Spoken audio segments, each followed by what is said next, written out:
দাওরা হাদিস পর্যন্ত পড়লে শরীয়তের ইলম হয়, এটা হচ্ছে কামিল হয়।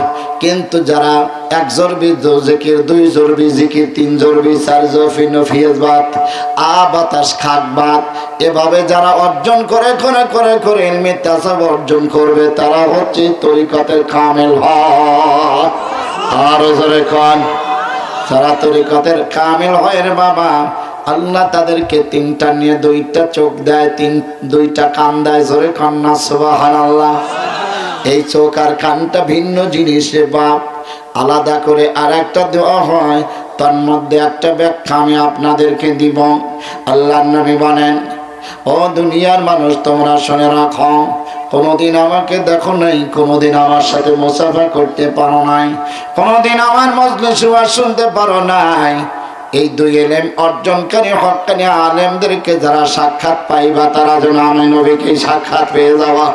সুবহানাল্লাহ। মান জারা আলিমান ফাকান্নামা জারানি ওমান সাফাহা আলিমান সাফাকান্নামা সাফাহানি ওমান জালাসা আলিমান ফাকান্নামা জালাসানি ওমান জালাসানি কানা মাই ফিল জান্নাহ। নবী আমার বলেন, যারা হক্কানি আলেমের সাক্ষাৎ লাভ করল, ওরা যেন আমি নবীর সাক্ষাৎ লাভ করল। ওমান সাফাহা আলিমান ফাকান্নামা সাফাহানি, যারা হক্কানি আলেমের সাথে মুসাফা করল, ওরা যেন স্বয়ং আমি নবীজির সাথে মুসাফা করল। ওমান জালাসা আলিমান ফাকান্নামা জালাসানি, যারা হক্কানি আলেমের মজলিসে বসে বসে শুনতে পেরেছে, ওরা যেন স্বয়ং আমি নবীর মজলিসে বসে বসে শুনতে পেরেছে। ওমান জালাসানি কানা মাই ফিল জান্নাহ, আর যারা আমি নবীর মজলিসে বসে বসে শুনতে পেরেছে, ওরা যেন আমি নবীর সাথে জান্নাতি হয়ে গেছে। জোরে বলেন মারহাবা, আরো জোরে বলেন না মারহাবা। আমার ভাইয়েরা, আমার বন্ধুরা রে, তাহলে নবীজির এক নাম্বার চয়েস কোন? আলিমান। তোমরা হক্কানি আলেম হও।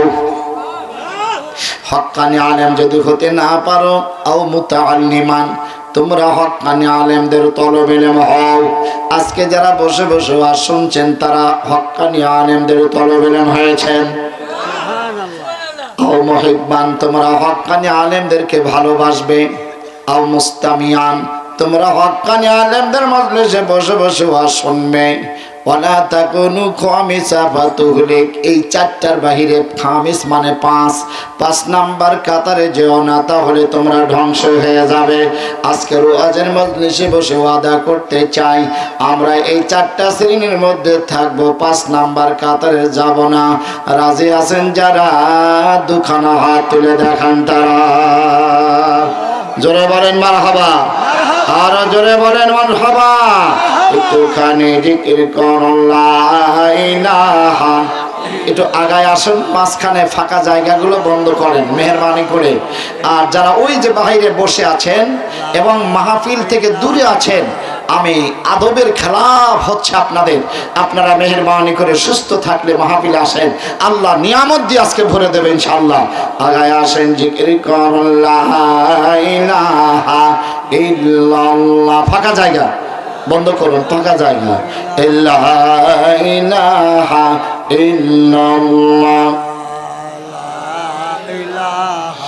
যার দিলে আছে আল্লাহর ভয়, জিকির করে তারা নিরালায় পড়ুন। যার দিলে আছে আল্লাহর ভয়, জিকির করে তারা নিরালায়। আহার নেতেরা বানান গেলা ভালো লাগে শুধু যিকরুল্লাহ লা ইলাহা আর জোরে লা ইলাহা মহব্বত লা ইলাহা। বাজান, যারা আল্লাহর কাছে ক্ষমা পাওয়ার জন্য আসবে, আল্লাহ তাদের 1 নাম্বার নিয়ামত হলো মাগফিরা। আল্লাহ তাদেরকে আজকে ক্ষমা করে দিবে। 2 নাম্বার ওয়া জান্নাতিন আরদুহাস সামাওয়াতি ওয়াল আরদ। 2 নাম্বার, আজকের মাহফিলের দিকে যারা রওনা করবে, আল্লাহ পাক তাদেরকে আসমান জমিনের চাইতে বড় একটা জান্নাতের মালিকানা বানায় দেবে। এখন যদি প্রশ্ন করেন হুজুর আসমান জমিন কত বড়, জানতে পারলে একটু খুশি হতাম। আল্লাহ পাক সূরা মুলকের মধ্যে বলেন, আল্লাযী খালাকা সাবআ সামাওয়াতিন তিবাকা। আরো জোরে বলুন না মারহাবা। কষ্ট হবে নাকি বাবা? কোরআনুল কারীম থেকে তেলাওয়াত করেছে, আমি সেটা তাফসীর করব ইনশাআল্লাহ। কষ্ট হবে না তো ইনশাআল্লাহ? আর শেষবারেতে ইনশাআল্লাহ গরুর গোশতের তাবারুক রেডি আছে। মাহফিল না শুনে যারা খাবেন ডাইজেশন হওয়ার কোনো সম্ভাবনা থাকবে না ইনশাআল্লাহ। মাহফিল শুনে বরকতে যারা খাবেন, আজকে এই তাবারুকে বহুতগুলো রোগ আল্লাহ ভালো করে দেবে। এরপরেও যদি দোকানে আড্ডা দাও, মাওলানা আবুল কাসেমের কিছু আসে যায় না। এরপরেও যদি বাহির আড্ডা দাও, আমার কিছু আসে যায় না। ঠিক কিনা কম? আরো জোরে বলেন ঠিক কিনা? আমার ভাইয়েরা, আমার বন্ধুরা রে, অত্যন্ত হৃদয় দিয়ে কথাটা অন্তরের ভিতরে গেঁথে নেন। আসমান জমিনটা কত বড় শুনে নেন। আল্লাযী খালাকা সাবআ সামাওয়াতিন তিবাকা। আমার আল্লাহ রাব্বুল আলামিন বলেন, আমি আল্লাহ সাত আসমানকে স্তরে স্তরে তলায় তলায় এবং সাতটা জমিনকে আমি আল্লাহ তলায় তলায় স্তরে স্তরে সৃষ্টি করেছি। এক আসমান থেকে আর এক আসমানের দূরত্ব মুফাসসিরিনে কেরাম লিখেছেন 500 কোটি বৎসরের রাস্তা। একটু জোরে বলুন না মারহাবা। 5-7-35 কোটি জমিন, 5-7-35 কোটি আসমান। এই 70 কোটি বছরের রাস্তার চাইতেও বড় একটা জান্নাতের মালিক। আজকের কোরআনের মাহফিলে যারা আসবে তাদের 1 নাম্বার নিয়ামত আল্লাহ তাদের ক্ষমা করে দিবে। আর 2 নাম্বার নিয়ামত হলো আল্লাহ রাব্বুল আলামিন তাদেরকে এসেইতো অর্থাৎ 70 কোটি বছরের রাস্তার চাইতে বড় একটা জান্নাতের মালিক বানায়া দিবে। আল্লাহ রাব্বুল আলামিন বলেন, এই জান্নাত আর ক্ষমা পাবে কারা? উইদ্দাত লিল মুত্তাকিন, যারা হচ্ছে মুত্তাকি। আরো জোরে কোন সুবহানাল্লাহ। মুত্তাকি কাকে বলে? যারা আল্লাহকে ভয় করে। সুবহানাল্লাহ। হযরত আব্দুল্লাহ ইবনে ওমর তিনি পাহাড়ের পাদদেশে ঘুরতেছিলেন, মক্কার আনাচে কানাচে ঘুরতেছিলেন। পাহাড়ের দিকে তাকায়া দেখলেন একজন রাখাল ছাগলের পাল নিয়ে নেমে আসতেছে। খুব ভালো করে বুঝবেন, এরপর আমি কোরআনের কাছে যাচ্ছি, কষ্ট হবে না তো। ছাগলের পাল নিয়ে নেমে আসতেছে। ছাগলের পাল দেখে আব্দুল্লাহ ইবনে ওমরের বড় লোভ হলো। রাখালকে প্রশ্ন করলেন, বিনি সাতাম মিনান গানাম, তোমার এই ছাগলের পাল থেকে আমার একটা ছাগল আমার কাছে বিক্রি করো। রাখাল জবাব দিল, আনা আব্দুম মামলুক। ও আব্দুল্লাহ ইবনে ওমর, আমি এই ছাগলের মালিক না, আমি একজন মানুষ, আমি একজন বান্দার গোলাম। অর্থাৎ আমি একজন মালিকের গোলাম। আমার তো মালিকের অনুমতি ছাড়া আমি ছাগল বিক্রি করতে পারবো না। আব্দুল্লাহ ইবনে ওমর বলেন, একটা রাখালের তাকওয়া দেখে আমি আশ্চর্য হয়ে গেলাম। আমি তাকে পরীক্ষা করলাম, তুমি এতগুলো ছাগল থেকে একটা ছাগল বিক্রি করলে তো মালিক বুঝবে না। কয়, আমার মালিক বড্ড চালাক। আমি যখন ঘর থেকে বের হয়ে আসি তখন আমার মালিক একবার গণনা দেয়। 2 নাম্বার, আমি যখন প্রত্যাবর্তন করি তখন আর একবার গণনা দেয়। তাকওয়া কাকে বলে, মুত্তাকি কাকে বলে, ছোট্ট একটু গল্প বলে যাচ্ছি বাপ।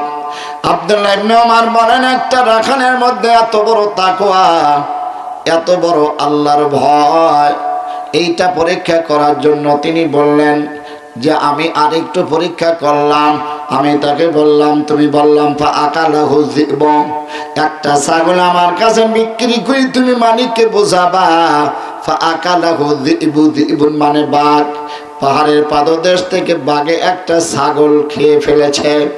এই কথা বলার সাথে সাথে রাখাল বলতেছে, কথা বললে মালিক বুঝবে, আমিও বিক্রি করে টাকা অর্জন করতে পারবো, আপনিও ছাগল নিতে পারবেন, কিন্তু ফাআইনাল্লাহ, যখন আমি ছাগল আপনার কাছে মিথ্যা কথা মিথ্যা কথা বলবো বাঘে খেয়ে ফেলেছে, আর এই টাকাটা আমি আপনার কাছ থেকে যখন নিতে যাব, আর আপনি যখন মিথ্যা কথা প্রলোভন দিয়ে আমার কাছ থেকে ছাগলটা নিয়ে যাবেন, ফাআইনাল্লাহ, ওই সময় আমার মালিকের চোখ কোথায় থাকবে? জোরে বলেন আল্লাহু আকবার, আরো জোরে বলেন আল্লাহু আকবার। ওরে হাকিমপুরীর মানুষ, আজকে মথুরাপুরের মানুষ, পার্শ্ববর্তী এলাকার মানুষ, আজকে যারা কোরআনের মাহফিল বাদ দিয়ে মেলায় বসে আছো আর রাস্তার আশেপাশে বসে আছো, আজিজ বিড়ি নেবি সিগারেট কসম দিতেছ, ঠিক কিনা? আরো জোরে কর। আর খালি তাকায় আছো মাওলানা আবুল কাসেম কখন রব্বানা জলাম না বলে যাই বসন দেবো তাবারও, ঠিক কিনা? এরকম কোম্পানি আছে না? আছে না 2-4 জন? ভালো করে বোঝো, আমার আল্লাহর চোখটা ফাইনাল্লাহ, আল্লাহর চোখটা এখন কোথায় আছে, ঠিক কিনা? আরো জোরে বলে করে আল্লাহর বান্দা বান্দেরা, মাহফিল যারা শুনলেন, কোরআনের আলোচনা যারা আজকে হৃদয়ে গেঁথে নিয়ে গেল, আর যারা কোরআনের মাহফিলে আসতে পারো নাই কিন্তু একই কাতারে বসে বসে তোমরা তাবারক নিয়ে গেলে, কিন্তু দুনিয়াতে মেশা যায় আল্লাহর দরবারে। আজকে যারা মেলায় আর খেলায় আর আড্ডায়, আর যারা কোরআনের মাহফিলে, আমার আল্লাহ রাব্বুল আলামিনের দরবারে এই 3টা দল এক জায়গায় থাকতে পারবে না। এ কোরআন সাক্ষী দিচ্ছে, আল্লাহ পাক বলবেন ওয়ামতাজনি ওয়া আইয়ুহাল মুজরিমুন।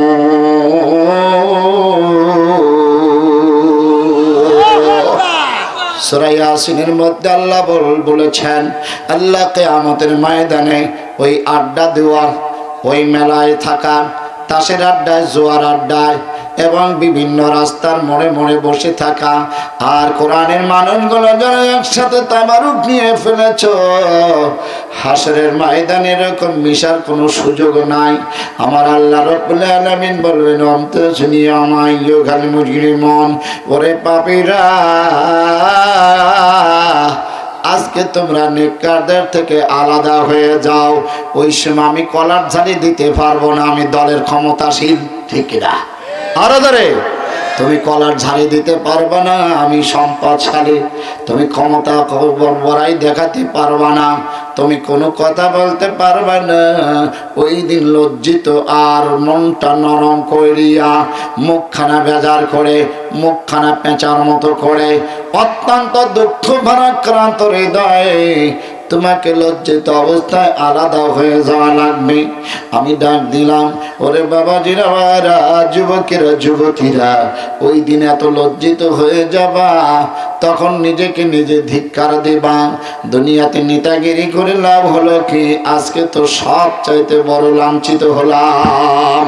আমি দাওয়াত দিচ্ছি, যদি কিয়ামতের ময়দানে কেউ লাঞ্ছিত হতে না চাও, লজ্জিত হতে না চাও, আর দেরি করো না, আল্লাহর কোরআনের মাহফিলে এসে ওই দিন মুখখানা উজ্জ্বল করার কর্মসূচিতে যোগদান করে দাও। জোরে কান আল্লাহু আকবার, আর জোরে বলেন আল্লাহু আকবার। তুমি দুনিয়াতে সুন্দর একটা বাড়ি তৈরি করে লিখে দিলে বাড়িটা সিসি ক্যামেরার আওতাভুক্ত, মালিক বসে বসে ক্রাইম ধরবে, ঠিক না? আরো জোরে কর। আমার আল্লাহ পাক আজকে কোরআনের মাহফিলে একটা সিসি ক্যামেরা চালু করে রাখছে, ঠিক না? আরো জোরে বলেন। দুনিয়া সিসি ক্যামেরার পাওয়ার বেশি না আল্লাহ সিসি ক্যামেরার পাওয়ার বেশি? আল্লাহ। একটু জোরে বলেন। আল্লাহ সিসি ক্যামেরার পাওয়ারটা এত বেশি, ওটার ওভারফ্লো নাই। কিন্তু দুনিয়া সিসি ক্যামেরার পাওয়ার ওভারফ্লো হয়ে যায়, ক্যাপাসিটির বাইরে গেলে হয় পারবো না, ঠিক না? কিন্তু আমার আল্লাহ রাব্বুল আলামিনের সিসি ক্যামেরার এত পাওয়ার আছে, এর কোনো ডিলেট নাই, ওভারফ্লো নাই। আল্লাহ পাক যত আসামি ধরার জন্য আল্লাহ ওখানে রেকর্ডিং সহ ছবি করে রাখবে। জোরে কান আল্লাহু আকবার। ওরে দুনিয়ার মানুষ, তুমি যেখানে থাকো না কেন, আমার আল্লাহ সিসি ক্যামেরায় এখন তুমি আসামি হয়ে আসো। আল্লাহ সিসি ক্যামেরায় তুমি ক্রাইম হয়ে আসো। এই জন্য আমি দাওয়াত দিচ্ছি, ফাইনাল্লাহ। ওই রাখাল বলেছে, ও আব্দুল্লাহ ইবনে উমার, আমি যে ছাগল বিক্রি করব মিথ্যা কথা বলে, আর আপনি যে ছাগল ক্রয় করবেন, আর আমি যে আপনার কাছ থেকে টাকা গ্রহণ করব, ফাইনাল্লাহ, আল্লাহ সিসি ক্যামেরার বাইরে তো আমি যাইতে পারবো না। আরো জোরে বলেন সুবহানাল্লাহ। ফাইনাল্লাহ, আপনি যদি আমার আল্লাহর চোখটা বন্ধ করতে পারেন, তাহলে আপনাকে আমি ছাগল বিক্রি করব। আব্দুল্লাহ ইবনে ওমর বলেন, রাখালের কথা শুনে আমার গা শিহরে উঠল। একটা রাখালের মধ্যে এত বড় তাকওয়া, জোরে কোন সুবহানাল্লাহ। আমি আব্দুল্লাহ ইবনে ওমর ওই দিনের পর থেকে আমি মাঝে মাঝেই শুধু আকাশের দিকে তাকাইয়া বলতাম, ও আল্লাহ, আমার আল্লাহ, আইন আল্লাহ, তোমার চোখের সামনে আমি আব্দুল্লাহ ইবনে ওমর, আমি আসামি না দোষী। এরে কপাল পোড়া না, আজকে এত বড় সুবর্ণ সুযোগ, কোরআনের মাহফিলে আসলে আল্লাহ গুনাহ মাফ করে দেয়, তোমাদের ইজ্জত সম্মান বাড়িয়ে দেয়। সকালবেলা যদি লাশ হও, আজকের মাহফিল কেন তোমার জান্নাতের সংবাদ দেয়। এই সুযোগটা যারা হারিয়ে ফেলেছ, আল্লাহ সিসি ক্যামেরায় এখন তোমরা বাধাগ্রস্ত, আল্লাহ সিসি ক্যামেরায় এখন তোমরা ক্রাইম হয়ে আছো। এখনো সুযোগ আছে, আখিরে মুনাজাত এখনো করি নাই, তাড়াতাড়ি যদি দৌড়াতে পারো, আমার আল্লাহ রাব্বুল আলামিন ফাআইনাল্লাহ, আল্লাহ চোখ দিয়ে দেখবে তুমি ভুল স্বীকার করে কোরআনের মাহফিলের দিকে আসতেছ। আমার আল্লাহ রাব্বুল আলামিন বলেন, ওয়ালা তাহিনু ওয়ালা তাহজানু ওয়া আনতুমুল আ'লাউনা ইন কুনতুম মুমিনিন। আর জোরে বলেন আল্লাহু আকবার। আমার আল্লাহ রাব্বুল আলামিন বলেন, ওয়ালা তাহিনু, তোমরা হতোদ্যম হও না, ওয়ালা তাহজানু, চিন্তিত হও না, ওয়া আনতুমুল আ'লাউনা, বরং তোমরাই বিজয়ী হবে, লাভবান হবে, জয়যুক্ত হবে। জোরে কান সুবহানাল্লাহ। ইন কুনতুম মুমিনিন, যদি তোমরা মুমিন হতে পারো, জোরে জোরে বলেন আল্লাহু আকবার। আমার ভাইয়ার, আমার বন্ধুরা, মুমিন হওয়ার জন্য আমার আল্লাহ আজকে একটা কারখানা তৈরি করে রাখছেন, আল্লাহ একটা কাউন্টার বানায় রাখছেন। এই কাউন্টারের মধ্যে যারা আসবে, আল্লাহ তাদেরকে মুমিন হওয়ার আল্লাহ সুযোগ দান করে দেবে। জোরে কান আল্লাহু আকবার, আরো জোরে বলেন আল্লাহু আকবার। সুতরাং আমার ভাইয়ারা, তাকওয়াবান কাকে বলে, মুত্তাকি কাকে বলে, যারা প্রকাশ্য এবং গোপন গুনাহ থেকে যারা বেঁচে থাকে তাদেরকে বলা হয় তাকওয়া। তাকওয়ার আরেকটা সংজ্ঞা, কাবুল আহবার, তাকে জিজ্ঞাসা করলেন হযরতে ওমর রাদিয়াল্লাহু তাআলা, আনি তাকওয়া, কাবুল আহবার, বলো তো তাকওয়া কাকে বলে? জোরে কান সুবহানাল্লাহ। কষ্ট হবে নাকি বাবা? ওয়াজে যাচ্ছে, কষ্ট হচ্ছে না তো? তাকওয়া কাকে বলে আমাকে একটু বলো। কাবুল আহবার বললেন, আমিরুল মুমিনিন, আপনি কি কণ্ঠকাযুক্ত রাস্তা, কাঁটাযুক্ত রাস্তা দিয়ে হেঁটেছেন কখনো? জোরে কান আল্লাহু আকবার। আপনারা মাঝে মাঝে আমার সাথে একটু হ্যাঁ করবেন, কারণ যদি সাড়া না দেন তাহলে তো ওয়াজ করা যাবে না, ঠিক কিনা? আমি তো আর সিলেটে যাই নাই, সিলেটে গেলে পরে আমারে বলে কিতা খাইবারে বা, তো এরকম কোনো সমস্যা আছে নাকি? নোয়াখালী গেলে কয় হানি খাইবেন নি হুজুর, এরকম কোনো সমস্যা আছে? তাহলে আমার ভাষাগত বোঝায় তো সমস্যা নাই, এই জন্য এমন করবেন যাতে বোঝা যায় যে জিন্দা আছে, ঠিক কিনা? ঠিক কিনা বলেন, কষ্ট হবে নাকি? আমার ভাইয়ারা, আমার বন্ধুরা, রে ভালো করে শোনে নেন। কাবুল আহবার বললেন, আপনি কি কাঁটাযুক্ত রাস্তা দিয়ে হাঁটেন নাই? বহুতবার হেঁটেছি। কিভাবে হেঁটেছেন? এত সাবধানে হাঁটতাম যাতে কাপড়ে আমার কাঁটা লেগে না যায়, লুঙ্গিতে কাঁটা লেগে না যায়, অত্যন্ত সাবধানের সাথে হাঁটতাম। কাবুল আহবার বললেন, এটার নাম হলো তাকওয়া। ব্যাখ্যাটা হলো, আপনি আর আমার চলার পথে আল্লাহ দুনিয়াতে অসংখ্য কাঁটা ছিটায় রাখছেন, ঠিক না? আরো জোরে কন। নামাজ না পড়ে একটা কাঁটা, মিথ্যা কথা বলে একটা কাঁটা, সুদ খাওয়া একটা কাঁটা, ঘুষ দেওয়া একটা কাঁটা, মহিলাদের বেপর্দা করে একটা কাঁটা, ব্যবসায়িকদেরকে ওজনে কম দেওয়া একটা কাঁটা, মানুষকে প্রতারণা করে একটা কাঁটা, মানুষকে ধোঁকা দেওয়া একটা কাঁটা, নিজেকে অহংকারী করা একটা কাঁটা, অনুরূপভাবে জুলুম করা একটা কাঁটা, রাতের অন্ধকারে চুরি করে একটা কাঁটা, দিবালোকে মানুষের উপরে অন্যায় করে একটা কাঁটা। এরকম হাজার কাঁটা আপনার চলার জীবনে বিছানো থাকবে। এই সমস্ত কাঁটা থেকে নিজেকে ইসলামের উপরে জিন্দা রেখে ইমানের উপরে টিকে থেকে কবরে যাওয়ার নাম হলো তাকওয়া, ঠিক কিনা বলে? আজকের এই মাহফিল থেকে আমার আপনার জীবনের যত কাঁটা আছে এই কাঁটাগুলোকে বাদ দিয়ে আল্লাহকে পাওয়ার জন্য আজকের জীবনটা আমরা আল্লাহর সাথে অঙ্গীকার করতে চাই। এই মর্মে আজকে যারা আল্লাহর কাছ থেকে আল্লাহর দামি জান্নাত নিতে চান, আল্লাহ রাব্বুল আলামিন বলেন তাদের জন্য মুত্তাকি হওয়া লাগবে। নেকের কাজ যত ছোটই হোক ছাড়ব না। এই দুইটা শর্ত যদি আপনি মানতে পারেন আপনি মুত্তাকি। জোরে কান মারহাবা, আরো জোরে বলেন মারহাবা, চিৎকার দিয়ে বলেন আল্লাহু আকবার। বন্ধুগণ আমার, ভাইয়ের আমার, খুব ভালো করে শোনেন।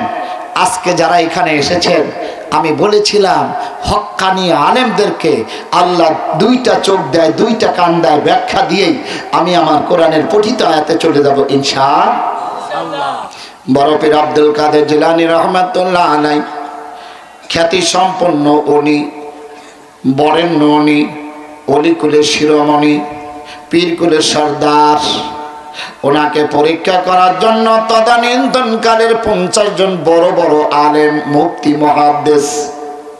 আমাদের দেশে কিছু আলেম পীর মাশাইখকে দেখলে নাক ছিটকায়, আছে কি নাই?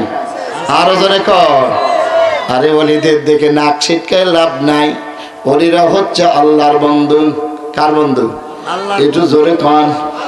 আল্লাহর বন্ধু। আল্লাহর বন্ধুদের দেখে নাক ছিটকায়ও না। আল্লাহর ওলিদেরকে আমার আল্লাহ দুইটা ইনাম দান করে। একটা হচ্ছে শরীয়তের আলেম, আর একটা হচ্ছে তরিকতের কামিল। 50 জন মুফতি মুহাদ্দিস তারা বড় পীর আব্দুল কাদের জিলানী রহমাতুল্লাহ আলাইহির ইলম পরীক্ষা করার জন্য 50 জন বড় বড় জটিল জটিল 50টা প্রশ্ন করে তাকে নাস্তানাবুদ, অপমান, অপদস্থ করার জন্য বাগদাদ নগরীতে তারা রওনা হচ্ছিলেন। জোরে কর আল্লাহু আকবার।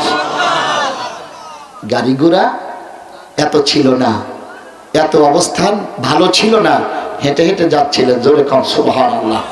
কিছু দূর যাওয়ার পরে 50 জন মুফতি মুহাদ্দিস তারা রেস্ট নিচ্ছে। বড় পীর আব্দুল কাদের জিলানী রহমাতুল্লাহ আলাইহি 3 নাম্বার চোখ আর 3 নাম্বার কান দিয়ে শুনতে পাইলো আর দেখলো। জোরে কর সুবহানাল্লাহ। ডাইরেক্ট দুইটা দিয়ে না, 3 নাম্বারটা দিয়ে খাদেম পাঠিয়ে দিল, বাবা অমুক জায়গা দেখো বড় বড় কিছু মুফতি মুহাদ্দিস আসছে, তারা আমার দরবারে আসবে, তোমরা রিসিপশন করে নিয়ে আসো। সুবহানাল্লাহ। একটু জোরে বলেন না সুবহানাল্লাহ। বড় পীর আব্দুল কাদের জিলানী রহমাতুল্লাহ আলাইহির খাদেম গিয়ে বলেছে, আমি বড় পীর আব্দুল কাদের জিলানী রহমাতুল্লাহ আলাইহির পক্ষ থেকে খাদেম এসেছে আপনাদের রিসিপশন করার জন্য। ওরা নিজেকে প্রশ্ন করলো, কেমনে টের পাইলো? আমরা তো সংবাদ দেই নাই। জোরে কম। অন্তরের ভিতরে একটু বাড়ি মারলো। জোরে কন আল্লাহু আকবার। 50 জন বড় বড় মুফতি মুহাদ্দিস আলেমগুলো যখন হুজুরের দরবারে, পীর মুর্শিদের দরবারে, বড় পীর আব্দুল কাদের জিলানী রহমাতুল্লাহ আলাইহির দরবারে উপস্থিত হয়ে গেলেন, এত বেশি মেহমানদারি করলেন, এত সুন্দর আপ্যায়ন করলেন, ওই আলেম ওলামারা মুগ্ধ হয়ে গেল। যত জায়গা জীবনে গেলাম এত মেহমানদারি কোনোদিন পাই নাই, কারণ আল্লাহর ওলিরা মেহমানদারি জানে। আমার ভাইয়েরা, আমার বন্ধুরা, কি জন্য এসেছেন কারো প্রতি আর কারো কোনো প্রশ্ন মনে নাই। একজন আর একজনের দিকে তাকায়, তোমার মনে আছে কয় না, তোমার প্রশ্ন মনে আছে কয় না। 50 জন বড় বড় মুফতি মুহাদ্দিসদের 50টা জটিল প্রশ্ন কিতাবের নাম উল্লেখ করে করে বড় পীর আব্দুল কাদের জিলানী রহমাতুল্লাহ আলাইহি এক একটা প্রশ্নের প্রশ্ন, ওই প্রশ্নের কিতাবের নাম, পৃষ্ঠা নাম্বার, প্রশ্নের দলিলগুলো যার যার প্রশ্ন তার তার চেহারার দিকে তাকায়া প্রদান করে দিল। সুবহানাল্লাহ। একটু জোরে বলুন না বাবা, আরো জোরে বলেন মারহাবা, চিৎকার দিয়ে বলেন নারায়ে তাকবীর। সিলসিলায়ে ফুরফুরা শরীফ জিন্দাবাদ। আজকের কাফেলা, আজকের মাহফিল, আর জোরে বলেন মারহাবা। 50টি প্রশ্ন 50 জন ব্যক্তির দিকে তাকাইয়া কিতাবের নাম, পৃষ্ঠা নাম্বার উল্লেখ করে যখন কমপ্লিট করে দিলেন, ওই 50 জন বড় বড় মুফতি মুহাদ্দিস যারা ছিল শরীয়তের আলেম, ওরা নিজেকে নিজে ছোট করলো। বুঝতে পারলাম বড় পীর আব্দুল কাদের জিলানীর মধ্যে যে ইলমটা আছে ওটা আমাদের নাই। আর জোরে কান, আমরা পুঁথিগত বই থেকে যে জ্ঞান পেয়েছি এই জ্ঞান দিয়ে উত্তর দেওয়া যায় না। সুতরাং আরবি আদবি করা যায় না। 50 জন বড় বড় আলেম মুহাদ্দিস বড় পীর আব্দুল কাদের জিলানী রাহমাতুল্লাহ আলাইহির কাছে সমস্ত ঘটনা বিবরণ বললেন। আর বললেন আজকের থেকে আপনার প্রতি আমাদের অন্তরের মহব্বত চলে এসেছে, আর ভুল করব না। শুধু কিতাবের জ্ঞান দিয়ে শুধুমাত্র আল্লাহকে পাওয়া যায় না, ইলমে বাতিন শিক্ষা করার জন্য আমাদেরকে মুরিদ করে না। আরো জোরে বলেন আল্লাহু আকবার, আরো জোরে বলেন না মারহাবা, চিৎকার দিয়ে বলেন আল্লাহু আকবার। আমার ভাইয়েরা, আমার বন্ধুরা রে, সুতরাং আপনারা হক্কানি ওলির দরবারে যাতায়াত করেন, মহব্বত করেন, এই এলাকায় ফুরফুরের আল্লাহর ওলিরা আসেন, ঠিক কিনা? আরো জোরে গান, ঠিক কিনা? আপনাদের দামটা বড় দামি। নবী আমার বলেন মান তাসাব্বাহা কওমিন ফাহুয়া মিনহুম, দুনিয়াতে যার সাথে যার মহব্বত তার সাথে তার কিয়ামত। শুধু তাই না, আল্লাহ পাক সূরা বনী ইসরাঈলের মধ্যে বলেছেন ইয়াওমা নাদউ কুল্লা উনাসিন বিইমামিহিম, আল্লাহ যখন বান্দাদেরকে ডাক দেবে, বান্দীদেরকে ডাক দিবে, ওই মানুষগুলো দুনিয়াতে যাকে ইমাম মানছিল ইমাম থাকবে সামনে, আর আপনি আর আমি থাকবো পিছনে। অনেক হাকিমপুরের মানুষ উনি নামর মুজাদ্দিদুল জামান আলা দাদা হুজুর পীর আবু বকর সিদ্দিক আল কুরাইশি রাহমাতুল্লাহ আলাইহি যদি আজকে আমরা ইমাম মানতে পারি, ইনশাআল্লাহ এই উলিল আমর আমাদের মুজাদ্দিদুল জামান সামনে থাকবে, আমরা পিছনে পিছনে আমরা হার। কিন্তু গোশতের সঙ্গে মিশে থাকার কারণে কিয়ামতের ময়দানে গোশত হিসেবে জান্নাতে যেতে পারো। আরো জোরে বলেন আল্লাহু আকবার, আরো জোরে বলেন না মারহাবা, চিৎকার দিয়ে বলেন আল্লাহু আকবার। সত্যিকার বলেন আজকের এই মাহফিলে আসতে পেরে খুশি না বেজার? কয়জন খুশিতে হাত মেরে দেখা? আরো জোরে খান মারহাবা, আরো জোরে বলেন মারহাবা। আজকের মাহফিলে আপনারা যারা এসেছেন প্রত্যেকটি মানুষ আল্লাহ পাক কোরআনের মতো দামি করে দেবে, কারণ কোরআনের মাহফিলে যারা আসে আল্লাহ কোরআনের মতো তাদের দামি করে দেয়। জোরে খান আল্লাহু আকবার। আসুন, আমি গুনাহগার, কোরআনুল কারীম থেকে একটু তেলাওয়াত করেছি, আসুন আমার সাথে তেলাওয়াত করে কোরআনুল কারীম থেকে একটু আলোচনা শুনবো নিয়ত করেছেন যারা, সেই মানুষগুলো কণ্ঠ মিলে আমার সাথে পড়ুন। আউযু বিল্লাহি মিনাশ শাইতানির রাজিম, বিসমিল্লাহির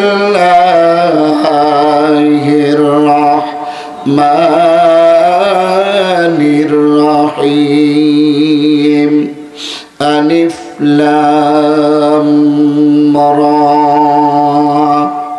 তিলকা আয়াতুল কিতাবিল মুবিন, ইন্না আনজালনাহু কুরআনান আরাবিয়ান লাআল্লাকুম তা'কিলুন। জোরে কান মারহাবা। আল্লাহর কোরআনের আলোচনা শুনতে মন আছে আপনাদের? মন আছে? তাহলে কয়জন ঘুমাচ্ছেন হাত নাড়ি দেখান তো। মাশাআল্লাহ রে, ঘুমায় হাত তুলে রে, আল্লাহু আকবার। ঘুমানোর লোকদের কাছে কোরআনের আলোচনা করা যাবে না। ঘুমান নাই কয়জন হাত নাড়ি দেখান। আলহামদুলিল্লাহ, অল্প কয়জন ঘুমায় হাত তুলছিল, আর সবাই না ঘুমায় হাত তুলছে। জোরে কান মারহাবা, আরো জোরে বলেন আল্লাহু আকবার, চিৎকার দিয়ে বলেন আল্লাহু আকবার, আরো জোরে বলেন মারহাবা। এখন আমাদের এইখানে হবে আল্লাহর আশিকদের নিয়ে কথা। আল্লাহর আশিক যারা হয় আল্লাহর সাথে তাদের যোগাযোগ হয়। জোরে কান সুবহান। কেরামান কাতিবিন পর্যন্ত আশিকদের কথা লিখতেও পারে না, তারা গণনাও করতে পারে না। জোরে কান মারহাবা। আমি একটা গল্প করব একটু পরে, আগেই না, আমি আলোচনার ভিতরে ঢুকি। আশিকদের ব্যাপারে আমি একটা সুন্দর একটা গল্প করব একটু পরে। কষ্ট হচ্ছে নাকি আপনাদের? আল্লাহ পাক আমাদের কবুল করুক। জোরে কান মারহাবা। আমি গুনাহগার, পবিত্র কোরআনুল কারীমের 12 নম্বর সূরা। কত নাম্বার? এখন ডাইরেক্ট কোরআনের আলোচনায় ঢুকে গেলাম। এখন কত নাম্বার? 12 নাম্বার সূরা। সর্বমোট সূরার সংখ্যা 114টি। তন্মধ্যে সিরিয়াল নাম্বার 12 নাম্বার সূরা সূরা ইউসুফ। জোরে কোন সুবহানাল্লাহ। এই সূরাটি মক্কায় নাজিল হয়েছিল। কোথায়? মক্কা। এই সূরাটির আয়াত সংখ্যা 111, রুকুর সংখ্যা 12। আল্লাহ পাক এই সূরাটি নাজিল করলেন কেন? শানে নজুল 3টা পেয়েছি আমি তাফসিরে। তন্মধ্যে একটা তাফসিরের মধ্যে উল্লেখ করা হলো, আগের দিনে গ্রামগঞ্জে বৃষ্টি বাদলা হলে, আদল হলে, আগের দিনে অনেক বড় বড় আদল হতো, ঠিক কিনা কন? একটানা 4 দিন 5 দিন বৃষ্টি। ওই সময় ঘরে বসে বসে বানোয়াটি কিছু কিচ্ছা কবিতা পড়া হতো, ঠিক কিনা? মুরব্বী যারা আছেন এরা আপনারা জানেন। আল্লাহ নবী সাহাবা, কিছু সংখ্যক সাহাবা আমার নবীজিকে বললেন, ইয়া রাসূলুল্লাহ, ইয়া হাবিবাল্লাহ, আমাদের একটা কিচ্ছা শোনান। জোরে বলুন সুবহানাল্লাহ। একটু জোরে বলুন না। আল্লাহ রাব্বুল আলামিনের কাছে নবীজি টেলিফোন করলেন। কার কাছে? ওরে যুবক যুবতীরা, জীবনে কতজনের কাছে টেলিফোন করতে করতে ফতুর হয়ে গেছো? আজকের থেকে মালিকের কাছে টেলিফোন করো, তাহলে পুঁজি পাইয়া যাবা। আর জোরে কান। ও বাজান, কতজনের সাথে চ্যাট করে ফ্যাট হয়ে গেছো? কোনো কাম হয় নাই, আমার মালিকের সাথে আজকে চ্যাট করা শেখায় দেবো। জোরে কান আল্লাহু আকবার। ও যুবক যুবতীরা রে, রাত জেগে জেগে জেগে জেগে তোমরা ফোন করে করে টাকা পয়সা ধরা খাও। আমার মালিক বলে, আমার সাথে যদি তুমি ফোন করতে পারো জীবনের সব নিয়ামত ফিরে পাবা। যদি বলেন হুজুর আল্লাহর ফোন নাম্বারটা তো কোনোদিন দিলেন না, 024434। জোরে কোন সুবহানাল্লাহ। আল্লাহর ফোন নাম্বারটা আজকে সবাই সেভ করে নেন। 02 ফজরের 2 রাকাত নামাজ, ঠিক কিনা? আরো জোরে কোন। 44 জোহর আর আসরের নামাজ, 34 মাগরিব আর ইশার নামাজ। ওরে যুবক যুবতীরা, যা কিছু দরকার, ভালো বিবির দরকার, ভালো স্বামীর দরকার, ভালো রাষ্ট্র দরকার, ভালো পোশাক দরকার, ভালো জীবন দরকার, আমার আল্লাহ রাব্বুল আলামিন বলে, বান্দা বান্দি রে, 5 ওয়াক্ত নামাজ আদায় করে আমাকে যদি একটু নক করতে পারো, আমার মোবাইলটা কোনো সময় ব্যস্ত দেখায় না, নেটওয়ার্ক বিজি দেখায় না, দুঃখিত দেখায় না, ঠিক না? আর জোরে কম। মুসা আলাইহিস সালাম বললেন, আল্লাহ একটি কথা অনেকদিন বলে মনে পড়ে, কিন্তু সাহসে কুলায় না, তাই বলতে পারি না। সুবহানাল্লাহ বলেন। কথার ভিতর কায়দা কত! আল্লাহ অনেকদিন ধরে মনে পড়ে, কিন্তু ভয়তে বলতে পারি না। আল্লাহ ধমক মারছে, কি কথা? তুমি বলো না কেন? নিষ্ভয়ে বলো। জোরে খান সুবহান। মুসা আলাইহিস সালাম বললেন, আল্লাহ তুমি ঘুমাও কখন? এই কথাটা আমার একটু জানা দরকার। আল্লাহকে কাম পাও নেই, আর আমি কখন ঘুমাই তোমার জানা দরকার। জোরে খান আল্লাহু আকবার। আল্লাহু আকবার। কোরআনের তাফসীরে কিন্তু ঢুকে গেছি বাবা, কষ্ট হবে নাকি? আল্লাহ রাব্বুল আলামিন বললেন, মুসা রে, আমি কখন ঘুমাই এই জবাবটা দেবার আগে তোমাকে আগে একটা ইন্টারভিউ নিব। ওই ইন্টারভিউ হলো, তুমি পাহাড়ের উপরে 3 দিন 3 রাত 2টা কাঁচের বোতল নিয়ে দাঁড়িয়ে থাকবা। কয়দিন? একটু জোরে কর। কয়দিন? 3 রাত 3 দিন। ঘুম যদি কারো চোখে আসে, ও কারো কথা শোনে না, ঠিক কিনা কর? ঘুম যদি একবার এসে যায়, বালিশ লাগে না, কম্বল লাগে না, বিছানা লাগে না, ঠিক কিনা বলেন? আমার 2010 সালে ফরিদপুর জেলার মধুখালী উপজেলার মিটাইন দাখিল মাদ্রাসায় আমি ওয়াজ করতেছিলাম। তখন ডুবরা চাচাজান হুজুর আবু নাসের ফখরুদ্দিন আহমদ আপনাদের এলাকায় আসছেন, অনেক আসছে। ওনার সাথে আমার মাহফিল ছিল। উনি আমাকে মাহফিলে ওয়াজ করতে শুনছেন। উনি আর একটা প্রোগ্রাম করতে গেছেন মাগুরা। আমি ঈশার নামাজ পড়ে বসেছি এবং আমাকে কয়টা খাবারও দিল না। হুজুর তাড়াতাড়ি চলে আসবেন, তাড়াতাড়ি স্টেজে যান। ওয়াজ করতে করতে করতে করতে হুজুর 3:30টায় গিয়েছেন মাহফিলে। জোরে খান সুবহান। ওই দিন আমি 7.5 ঘন্টা কি 8.25 ঘন্টা তাফসীর করেছিলাম। জোরে খান সুবহানাল্লাহ। আমার ভাইয়েরা, আমার বন্ধুরা রে, সারাটা রাত জাগা। বাজান, ওই দিন আমি মোটরসাইকেল নিয়ে গিয়েছিলাম, কোনো সবর সঙ্গে ছিল না। মোটরসাইকেল চালাতে চালাতে একাই পড়ে গিয়েছিলাম ঘুমের চোটে। ঘুম ছুটলো কখন? মোটরসাইকেল যখন পড়ে গেল আর আমি যখন বাড়ি খেলাম তখন ঘুম ছুটে গেল।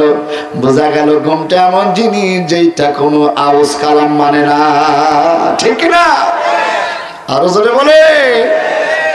ঘুমটা আবার 3 প্রকার, নোয়াজ, সিনা, নাউম। জোরে কোন সুবহানাল্লাহ। ও বাজান 3 প্রকার ঘুম আমি যদি ব্যাখ্যা দিই তাহলে তাফসীরটা আবার অন্যদিকে যায়। আমি ব্যাখ্যা ওই দিকে দেব না। একটা হলো নোয়াজ, এইটা হলো মাঝে মাঝে বাড়ি মারে, ঠিক রাখা। আর একটা হলো সিনা, এটা হলো জুমার দিনে দেখা যায় এরকম কায়দা ফুরিয়ে যায়, ঠিক কি না? আর একটা হলো নাও, এইটা হলে আর কোনো কায়দায় ছোটে না, উঠো নিয়ে গেলে শুয়ে থাকে, ঠিক কি রকম। এই জন্য মুয়াজ্জিন বলে আসসালাতু খায়রুম মিনান নাওম। যারা জনমের ঘুম ঘুমাইছো, ঘুমের চাইতে নোয়াজ, সিনা, নাওমের চাইতে নামাজ ভালো। আরো জোরে বলে। আমার ভাইয়ারা বন্ধুরা রে, নোয়াজ আর সিনা বোতল বাড়ি দিয়ে ফেলা দেয়। সুবহানাল্লাহ। মনে আছে তো? আল্লাহ কয় তুই কিন্তু 00 পাই আসছিস। আল্লাহ রে, আমি তো কোনোদিন 00 পাই নাই, আমি তো সব স্টান করে পাস করছি। আর আমি তো কোনোদিন জিপিএ গোল্ডেন ছাড়া পাই নাই। চোখের মধ্যে মানুষের 3 সময় বেশি ঘুমের চাপ দেয়। যদি রাত জাগা থাকে, মাগরিবের পরে আপনি নামাজ পড়তেই পারবেন না, দেখবেন খালি ঝুঁকতেছেন, সিজদা কয়টা দিয়েছেন তাও জানেন না, ঠিক না? আরো খুব ও বাজান। এরপরে ওই ঘুমটা যদি কেটে যায় তাহলে আপনার 9টা পর্যন্ত এটা স্বাভাবিক, 10টার পরে আবার বাড়ি মারে। এরপরে একটা সিনার নোয়াজ বাড়ি দেয়। এরপরে যদি আপনি ঘুমাতে না পারেন, 12টার পর আপনার কাঁথা লাগবে না, বালিশ লাগবে না। আমি যে গাড়িতে আসি, আমার ড্রাইভার সাহেব সিনার নোয়াজ খালি দেয়, বাড়ি মারে, ঠিক কি দেখো। আমার ভাইয়ারা বন্ধুরা রে, ভালো করে শুনে নেন। বোতল পড়ে যায় যায় একদিন, পরবর্তী দিনের অর্ধেক বোতল 2টাই পরে ভেঙে গেল। ও মুসা, 00 ভাইলে তো আমি কেমনে ব্যাখ্যা দেবো? জোরে কন। মুসা আলাইহিস সালাম বলে, আল্লাহ তুমি ঘুমাও কখন? এর মধ্যে বোতল দিয়ে পরীক্ষা কি করলে আমি বুঝি নাই। এটা জোরে কন। আমি তো বুঝলাম না বোতল দিয়ে আবার কেমনে পরীক্ষা নিলে। যেমন মুসলমানের 6টা হক, তার মধ্যে একটা হক আছে ওয়া আতিসা ওয়া ইউসাম্মিতুহু ইদা আতিসা। যখন মানুষ হাসি দেবে সঙ্গে সঙ্গে আলহামদুলিল্লাহ বলবে, আর যারা শুনবে তারা ইয়ারহামুকুল্লাহ বলবে। এই হাসি দিয়ে আলহামদুলিল্লাহ বলতে হয়। এইটার ব্যাখ্যা খুঁজতে গিয়ে একজন খ্রিস্টান হাদিস স্পেশালিস্ট সে ব্যাখ্যা শুরু করলো, হাসির সাথে আলহামদুলিল্লাহর ব্যবহার কি? একটু জোরে বলেন না, আরো জোরে বলেন। ঘুমাচ্ছেন না চেতন আছেন? আমার ভাইয়ারা, আমার বন্ধুরা রে, মনে করে শুনে নেন। খ্রিস্টান হার্ট স্পেশালিস্ট ব্যাখ্যা খুঁজতে শুরু করলো, হাসির সাথে আবার আলহামদুলিল্লাহর ব্যাখ্যা কি? মানুষ যখন হাসি দেয় মাথা থেকে পা পর্যন্ত পুরাটা শরীরটা আমার আল্লাহ সার্ভিসিং করে দেয়, ঠিক না? কর আমার ভাইয়ারা, আমার বন্ধুরা রে, খ্রিস্টান হার্ট স্পেশালিস্ট গবেষণা করতে করতে দেখতে পাইলাম, মানুষ যখন হাসি দেয় তার হার্টটা 2 মিলিসেকেন্ডের জন্য ফাঁকা হয়ে যায়। যতবার হাসি দেয় তত যার তার হার্টটা ফাঁকা হয়ে যায় এবং মৃত্যুর সম্ভাবনা থাকে। ওই সময় যখন আল্লাহর বান্দা বান্দিরা আলহামদুলিল্লাহ বলে, সাথে সাথে আমার আল্লাহ হার্টটা আবার সুন্দর করে অপারেশন করে জোড়া লাগায় দেয়। সুবহানাল্লাহ। একটু জোরে বলেন। খ্রিস্টান ডাক্তার হার্ট স্পেশালিস্ট গবেষণা করে পাইল, বিশ্বনবী সে শুধু নবী ছিলেন না, তিনি একজন হার্টের বড় ডাক্তার, আমার চাইতে বড় ডাক্তার ছিলেন। এই জন্য আর খ্রিস্টানের বাইবেল পড়ব না, আখিরি জামানার পয়গম্বর জনাবে মুহাম্মদুর রাসূলুল্লাহ সাল্লাল্লাহু আলাইহি সাল্লামের ওই হার্ট বিশেষজ্ঞ ডাক্তার নবীর উপরে কালিমা পড়ে মুসলমান হয়ে গেছে। আরো জোরে বলেন সুবহানাল্লাহ। মুসলমান তোমাদের মর্যাদা কত! তোমাদের ইবাদত দেখে খ্রিস্টানরা এখন মুসলমান হচ্ছে। শুধু তাই না, অত্যন্ত আশ্চর্য একটা সংবাদ আপনাদেরকে দিয়ে তাফসীরের ভেতরে ঢুকে যাচ্ছি। বাপ শোনেন, আমেরিকার 7 জন খ্রিস্টান ডাক্তার, কয়জন? 7 জন। আমেরিকার 7 জন খ্রিস্টান ডাক্তার, তারা 7 বছর পিএইচডি করেছে কিভাবে স্ট্রোকের রোগ ভালো করা যায়। তারা 7 বছর গবেষণা করে পেয়েছে ঘাড়ের যে মোটা রগ, সাহা রগ, এইটা যদি মাঝে মাঝে ভিজানো যায় তাহলে স্ট্রোকের রোগ থেকে মানুষ বাঁচতে পারে। জোরে খান।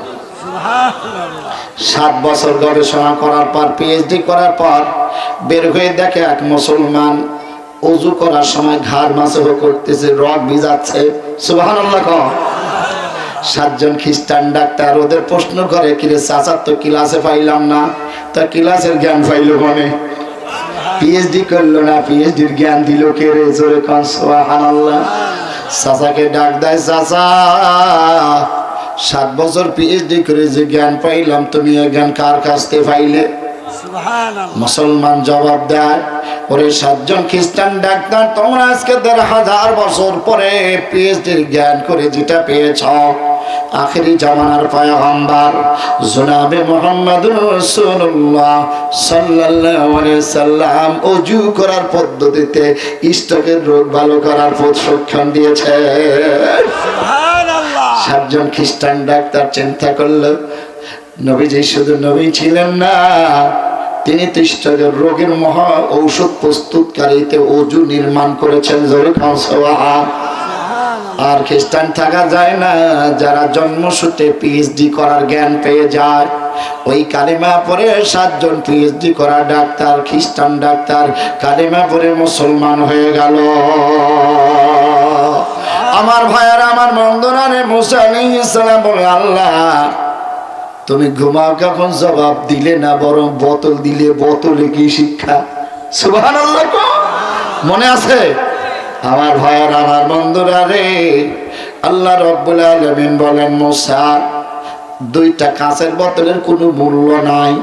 এই 2টা কাঁচের বোতল আমি তোমাকে সংরক্ষণ করার দায়িত্ব দিলাম মাত্র 3 দিন 3 রাত। কয়দিন? একটু জোরে কন। এই কাঁচের বোতলের কোনো মূল্যই নাই, এইটা মাত্র 3 দিন 3 রাত তোমার সংরক্ষণের দায়িত্ব দিলাম। কিন্তু তুমি এই কম পয়সার মূল্যর এইটা তুমি সংরক্ষণ করতে পারো নাই। কিন্তু আমি আল্লাহ যদি ঘুমাই রে, আমার পাগলগুলো আমাকে ডাক দেয়। সুবহানাল্লাহ। একটা বিধবা নারী স্বামী হারাইলো, আমার কাছে তাহাজ্জুদ পড়ে কান্না করে। আমি যদি ঘুমাই, ও কার কাছে কান্না করবে? করো, হিসাব করে করো। যদি একবার আহা করে, আল্লাহ কয় মাজলুমের আহা করার পর উহু করা জায়গা পাবা না। ঠিক না? 2 নাম্বার দাওয়াতুল মুসাফির। মুসাফির যদি দোয়া করে, সেই দোয়া ফেরত হয় না। আগে ছিল 48 মাইল, এখন হচ্ছে 77.5, অর্থাৎ 78 কিলোমিটার। আমার বাড়িতে এখানে মুসাফির হয়ে গেছে আমি, আমার দোয়া তো আল্লাহ রসুলের ভাষা নিয়ে কবুল হবে। ঠিক না? আমার ভাইয়ারা, আমার বন্ধুরা রে, ভালো করে শুনে নেন। 2 নাম্বার হলো মুসাফিরের দোয়া। 3 নাম্বার হলো দাওয়াতুল ওয়ালিদি আলা ওয়ালাদিহি। যদি আব্বার জন্য সন্তান দোয়া করে, এই দোয়া আমার আল্লাহ ফেরায় না। আর আব্বা আম্মা যদি সন্তানের জন্য দোয়া করে, এই দোয়াও ফেরত হয় না। বদ দোয়া করলেও ফেরত হয় না। আব্বা আম্মার স্কেল একটা বেশি, দোয়া করলেও যেমন কবুল হয়, বদ দোয়া করলেও তেমনই কবুল হয়। ওরে শোনার ছেলেরা, শ্বশুর শাশুড়িকে খুশি করতে গিয়ে, বউকে স্ত্রীকে বেশি আনন্দ দিতে গিয়ে, খবরদার আব্বা আম্মা যেন বেজার হয়ে না যায়। আব্বা আম্মা যদি বেজার হয়ে যায়, তাহলে তাবলীগ করেও লাভ নাই, ইসলামী আন্দোলন করেও লাভ নাই, তাহাজ্জুদ পড়েও লাভ নাই। রহিম তোমার SRE মিডিয়া, ইসলামের পথে।